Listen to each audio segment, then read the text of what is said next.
A'udzubillahi minasyaitonirrajim. Bismillahirrahmanirrahim. Assalamualaikum warahmatullahi wabarakatuh kepada semua para penonton Malam Mistik Brofai daripada seluruh Nusantara. Diharapkan anda semua berada dalam keadaan sihat dan sejahtera.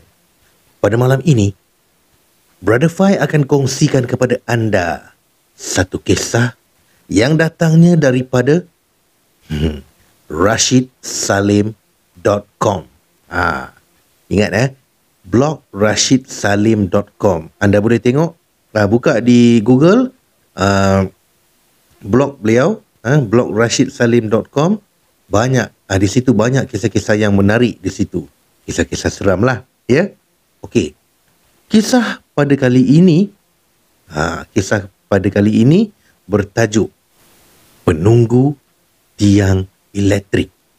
Sekiranya anda sudah bersedia, ayo rasai sentuhanku.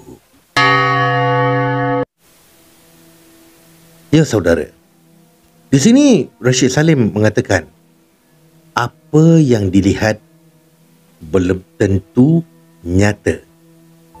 Ketika sedang berkarya, saya pun melihat jam sudah menunjukkan pukul 11.15 malam. Tiba-tiba pula, perut pula rasa lapar. Teringin nak makan burger pula. Saya harap gerai burger dekat depan jalan sana tu tak tutup lagi lah. Harap-harap lah, kata Rashid Salim. Saat ini, anak-anak dan isteri saya sudah pun tidur. Jadi, saya mencampai kunci motor yang disangkut tu untuk keluar pergi membeli burger. Kemudian, bila dah dapat apa yang saya nak, saya pun baliklah semula.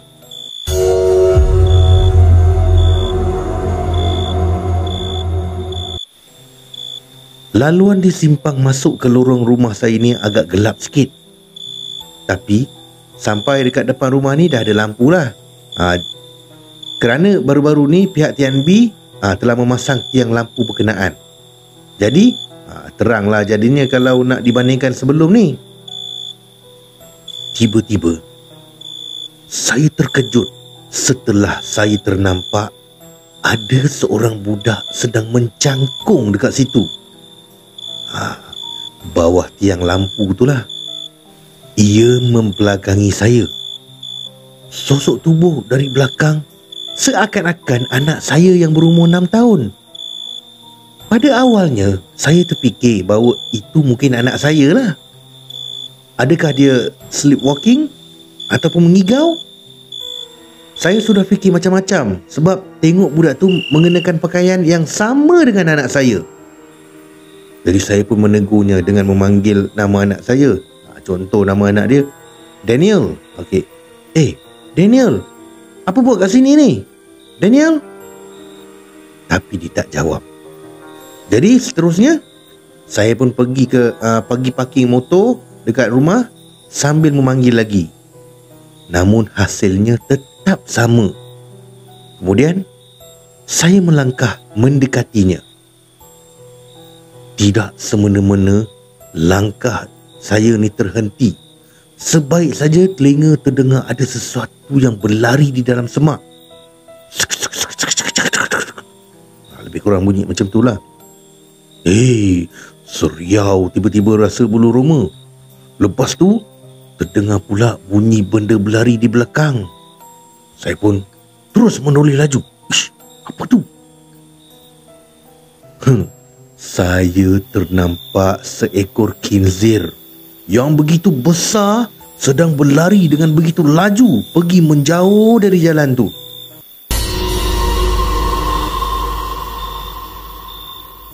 Saya pun terkejutlah sampai meremang bulu roma. Ingat apalah tadi. Masa saya menoleh semula ke arah budak tersebut, kelibat budak tu dah hilang. Meliar mata mencari, tapi tak ada. Saya pun apa lagi? Jadi mengelabahlah dan terus masuk ke rumah. Badan saya sampai berkeringat. Liang-liang roma ni pun dah berpeluh. Saya rasa ada sesuatu yang tak beres ni. Untuk memastikan anak saya okey ke tak, saya pun pergi dah tengok mereka. Mereka memang sedang nyenyak tidur. Manakala saya ni dihantui oleh kelipat yang entah datang dari mana tadi.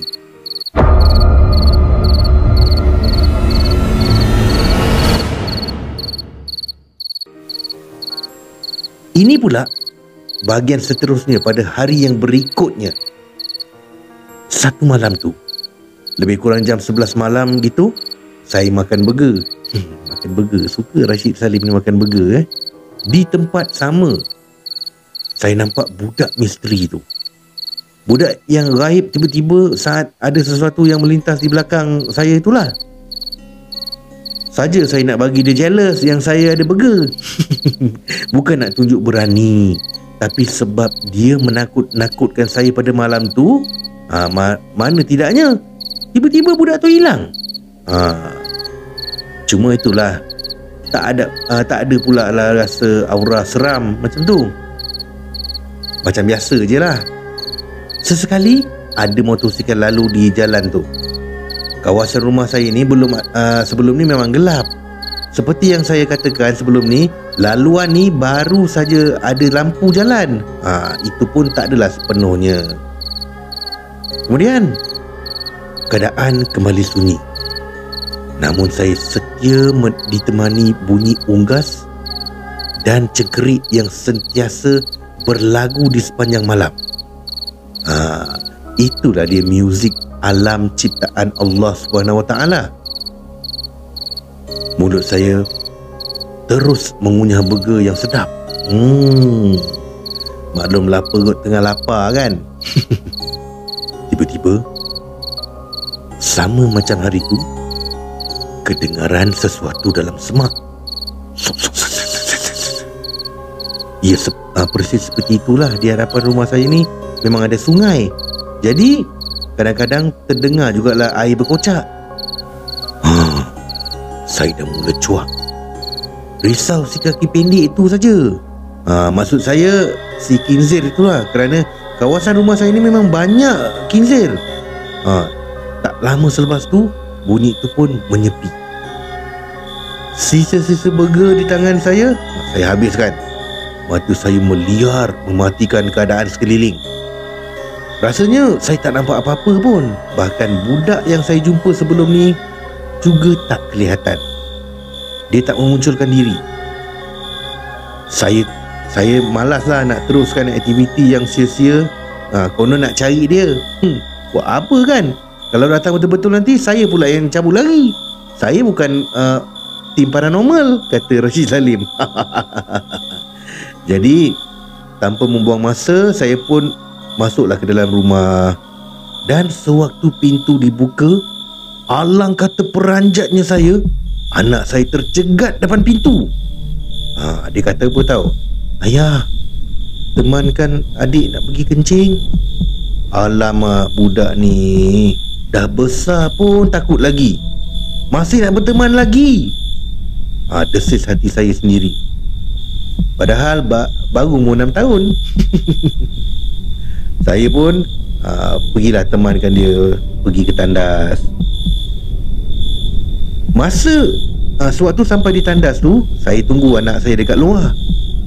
Tiba-tiba halua telinga saya ni menangkap panggilan telefon yang berbunyi dekat bilik saya lah. Maka saya pun segera pergi ke bilik untuk melihat siapakah yang menelefon saya. Tapi rupa-rupanya tak ada orang yang telefon. Gara-gara ingin menjawab panggilan telefon tu lah, saya terlupa yang saya tertinggal anak saya di tandas seorang-seorang. Aduh, risau nanti dia menangis ketakutan. Jadi saya jadi bingung lah. Saya pun pergi semula ke tandas. Masa saya pergi ke tandas tu, saya nampak sekujur tubuh yang sedang berbaring lena. Maksudnya sebelum pergi ke tandas tu lah, saya nampak anak saya sebenarnya sedang nyenyak tidur. Ya Allah, masa tu jugalah bulu roma saya merinding. Sama ada betul ke tidak, Betul ke aku yang teman anak aku pergi tandas ni? Saya ingat anak saya ni penakut. Rupa-rupanya saya ni lagi penakut. Tanpa banyak fikir, saya beranikan diri pergi ke tandas. Nak juga pergi tengok apa yang ada kan. Siapa yang saya temankan tadi. Perlahan-perlahan saya melangkah. Meskipun saya rasa seram sejuk dan tengkuk merinding. Yalah, bukan apa. Saya pun manusia biasa juga yang punya perasaan cuak tak kala berhadapan dengan situasi macam ni. Jantung berdetak. Dup, dup, dup, dup, dup. Ia berlaku tanpa diduga sama sekali. Saya terdengar jelas air paip mengalir. Setibanya dekat pintu tandas yang suis lampunya tak ditutup tu, saya pun menjengukkan kepala untuk mengintai. Saya ingin melihat apa yang ada dekat situ. Saya terus melihat pada paip air. Ternyata paip air memang tidak ditutup dan kelibat itu tak ada. Bermakna telah ada sesuatu yang telah buka paip tu. Kelibat budak tu tak ada. Dan yang paling malang buat saya adalah dia telah menyerupai anak saya. Masya Allah, sungguh menakutkan, kata Rashid Salim.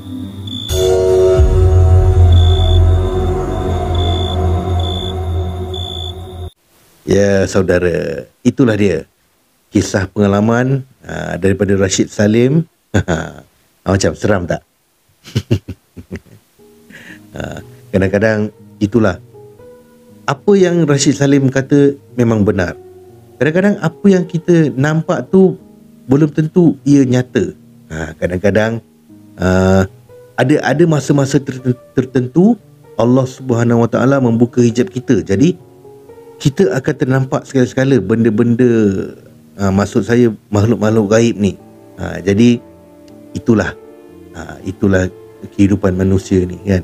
Kalau orang kata anda kata tak ada pengalaman yang menyeramkan, itu semua bohong lah. Kalau tak ada pengalaman yang menyeramkan, mesti ada dalam hidup, walaupun sekali. Baiklah, sampai di sini sajalah perkongsian pada malam ini. Terima kasih Rashid Salim kerana sudi kongsikan kisah ini.